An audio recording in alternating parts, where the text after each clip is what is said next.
the name of the Father, the Son, and the Holy Spirit. Amen. Father, we thank you for your goodness, for your kindness, and for your greatness. Father, we pray that at the end of this message today, that we will understand the sign you are trying to show us and the world at large through Christ our Lord. Amen. Today, we are here with a topic that says, is this not a sign for you? What is sign? The dictionary defines sign as an object, quality, or event whose presence or occurrence indicates the presence or occurrence of something else.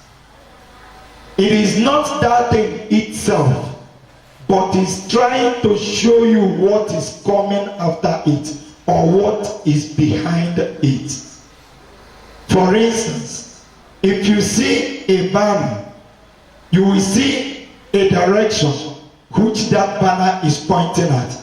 It doesn't show that that is the place the wedding is holding, but it is actually directing you to the place where you will meet the wedding.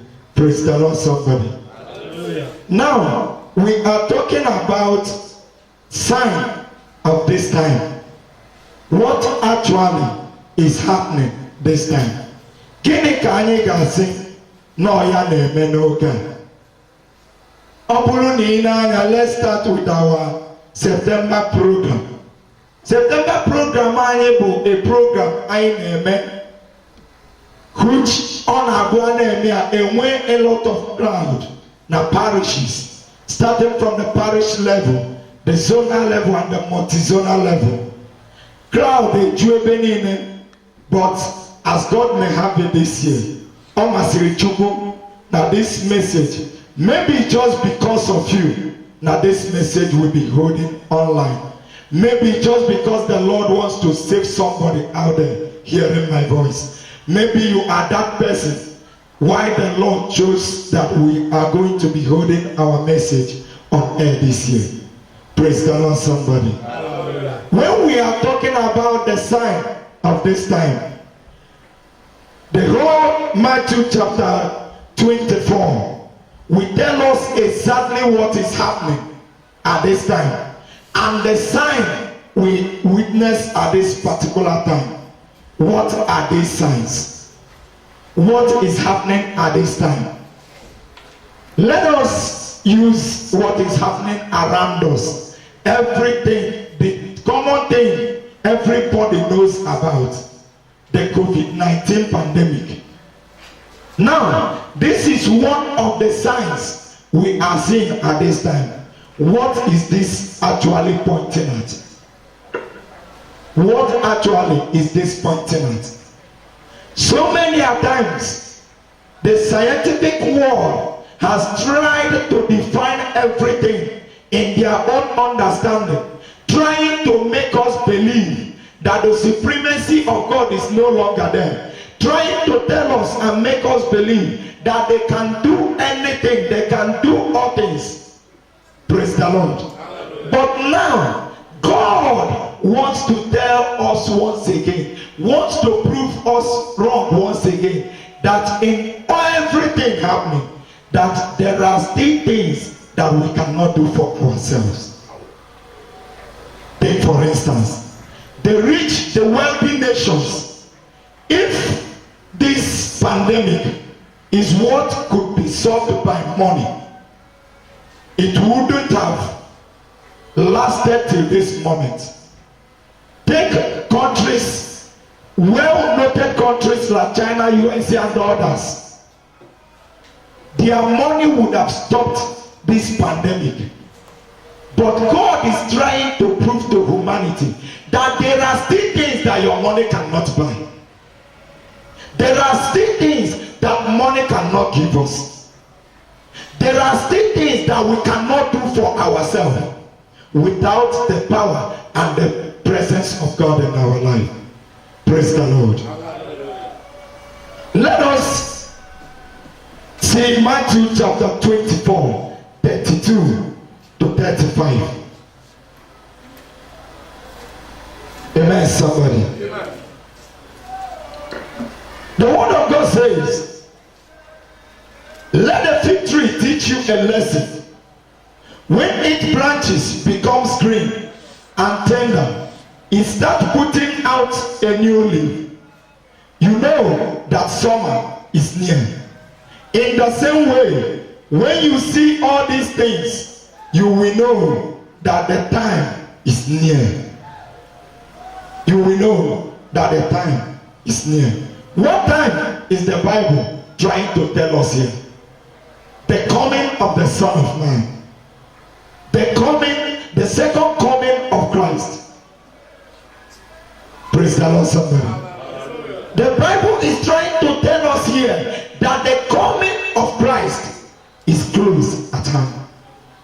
What actually is happening at this time? If you read 34, remember that all these things will happen before the people now living we have all died. Heaven and earth will pass away, but my words will never pass away. The word of God is still alive and active. That at the last times, there are so many things you are going to see, that when you begin to see these things, it tells you that the end is near. The question is, what are those signs that when we begin to see them, we will know that the end is near? 2 Timothy chapter 3 verse 1 to 5, we answer that question correctly. But understand that at the last days, there will come times of difficulties, that men will become lovers of money. Men will go astray. They will do all sorts of evil. This is the sign we are talking about. The question is, these signs recorded in 2 Timothy chapter 3, are we seeing them or not? Are we not seeing difficulties everywhere? Talk about wealthy countries announcing recession here and there. Are we not witnessing difficulties? Are men not lovers of money now? Are they not becoming full of themselves? Praise the Lord, somebody. This is the sign of the end time, the sign of the second coming of our Lord Jesus Christ. 1 Timothy chapter 4 verse 1 says, now the Spirit says that in the later days some will depart from their faith. Some will depart from their faith. The question is, are we not seeing people departing from their faith? It is at this time that you will see so many people who once profess being a believer going back to idol worship, going back to someone to bring back the idols of their fathers, to bring back the idols that their forefathers worship. Those idols they denounced once upon a time, they are going back to it once again. This is the sign we are witnessing at this time. This is the things we are seeing at this time. One question that what we need to ask him or herself is, in all these things, the question is, in all these signs, if these things are messages from the Lord, if these things we are seeing at this particular time, if even this pandemic is a sign from the Lord to prove to us that he is still that God that has supremacy over humanity, if these things are signs, the question is, what then shall we do? What then shall we do? This is the same message. This is the same question the people asked Peter when the message of Peter passed through their hearts. They asked Peter in Acts of Apostles chapter 2 verse 37, what then shall we do? What then shall we do? What shall we do? 2 Chronicles chapter 7 verse 14 answers it correctly. If my people who are called by my name will humble themselves, return to me, I will forgive their sin and I will heal their announce something to you listening to me out there. The healing of the land comes after forgiveness of sin. The land will be healed when the Lord forgives the sin of humanity. What are you trying to say? Are you trying to tell me that it is because of our sin that all these things are happening? Who knows? The Lord is calling us today to come. Let us settle the matter. Let us settle the matter. Isaiah 1:18 says, even if this sin is as dark as charcoal, come, let's make peace. Come, let's settle the matter. The question is, are you ready to return to the Lord? We are talking about the world. We are not talking about everybody. We are talking about you as a person. What is your relationship with God? I want to ask you this question. You listening to me out there. What if you died at the cause of this pandemic? Where will you be? Where would have been your destination? Where would you have ended up? Another question I want to ask you out there. What if you, after hearing this message, you sleep tonight and you didn't wake up? Where will you be? What will you tell the owner of life? No wonder the rich fool said, oh, my soul, make merry. Everything is good. I have everything in abundance. I need not to labor myself anymore. But behold, at night, the owner and the giver of life knocked on his door and say, you foolish man, okay, give me that I have given to you. You can go and make merry for all I care.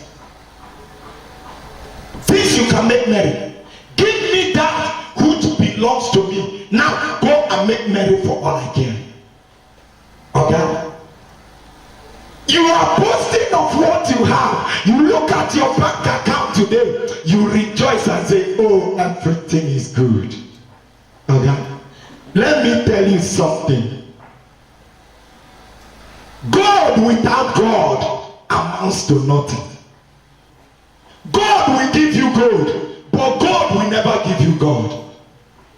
In God you will find gold, but in God you will never see God. The problem we are having today is that people want to go for gold, but they don't want to go for God. Find God and God will give you gold. Find God and God will never give you God. The choice is yours. You think you have everything. You think you can buy the world with your money. It's good. But remember, vanity upon vanity, all amounts to vanity. After here on earth, remember there will come a day of accountability. Why not take this warning today? Why not understand the handwriting on the wall? Why not see the message the Lord is trying to pass to you? Why not return to him and just say, I am sorry. He's a merciful God, but equally a consuming fire.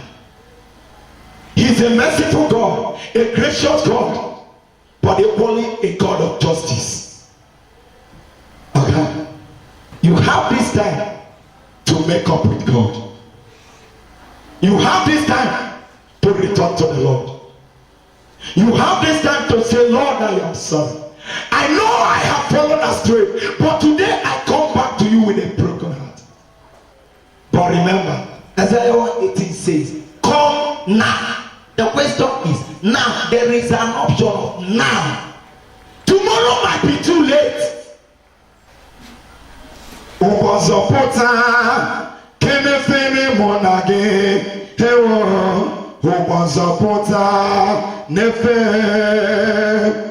Why not return to the Lord and say, Lord, I am sorry? All you need to do is to make a U-turn.